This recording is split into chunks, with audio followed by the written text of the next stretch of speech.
ఏమండి కాలేజీకి కదా వెళ్తున్నారు? అవును. వెళ్ళొస్తాను సీత అని ఒక్క మాట చెప్పకూడదా? ఐఎమ్ సారీ సీత, మర్చిపోయా. అయినా వెళ్ళిన వాడు తిరిగి రాకపోతారా? ఎప్పుడొస్తారండి?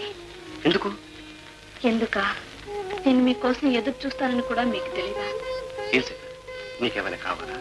అవునండి, చాలా కావాలి. తొందరగా చెప్పు. నాకు మీ గుర్తింపు కావాలి, మీ మనసులో ఒక చోటు కావాలి. నేను మీ భార్యనని, ఇంట్లో ఉన్నానని, నాకేవో ఆశలు కోరికలు ఉంటాయని మీరు తెలుసుకునే సమయం కావాలి. అదేవిడు సీత, అదోలా మాట్లాడుతున్నా? మరెలా మాట్లాడాలో నాకు తెలియదండి.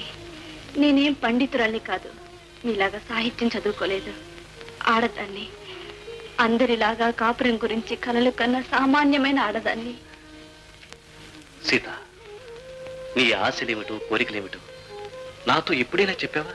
చెప్తే తీర్చేవి కోరికలు కావండి, మొక్కుబళ్ళు. మీరు నన్ను ప్రేమించాలని చెప్పాలా? ఉదయం లేవుగానే నా కోసం ఒక్క చిరునవ్వు, ఒక్క మల్లె పువ్వు, ఇవన్నీ అడిగితే పెట్టి మనసులో పుట్టేవి. సారీ సీత, నాకెప్పుడు ఆలోచన రాలేదు. ఇదేనండి నా దురదృష్టం. అందుకేనండి నేను బాధపడేది. పుస్తకాలు, స్నేహితుల పైన శ్రద్ధలో పెళ్లి వంతు కూడా నా పైన లేదండి. ఎందుకండి నన్ను పెళ్లి చేస్తున్నారు? సీత, నేను నగలు, నాణ్యాలు, సిరి సంపదలు కావాలన్నా, మీతో స్నేహం, మీతో సంబంధం పంచుకునే జీవితం, అది కోరే హక్కు నాకుంది, తీర్చే బాధ్యత మీకు ఉంది. ఇన్ని పుస్తకాలు చదివారే, మీకు ఈ మాత్రం తెలీదా?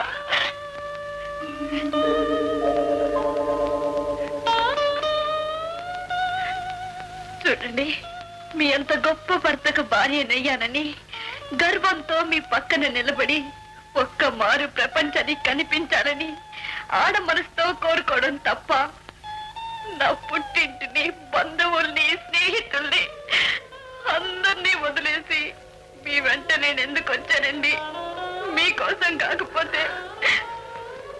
సీత, సీత, నువ్వు మరేం చెప్పకు. అర్థమైంది. నువ్వెంత నష్టపోతున్నావు నీ కన్నీళ్ళని చెప్తున్నాయి. ఈ క్షణం నుంచి నేను సంతోష పెట్టడానికి నా సాయశక్తిలా ప్రయత్నిస్తాను. నమ్మమంటారా? నిజం సీత, నా కోసం ఒకరు ఎదురు చూడటం, నా వల్ల ఇంతగా తృప్తిని పొందగలగటం తలుచుకుంటేనే ఆనందంగా ఉంది. ఇన్నాళ్ళు గుర్తించలేకపోయాను కానీ ఇది నీకే కాదు, నాకు తృప్తి. నేను నీ వాణ్ణి సీత.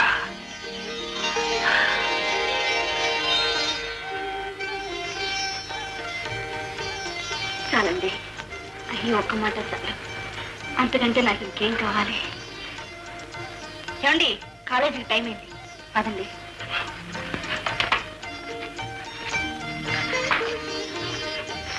ఈరోజు సినిమాకి వెళ్దాం? నిజంగానా? నిజంగా.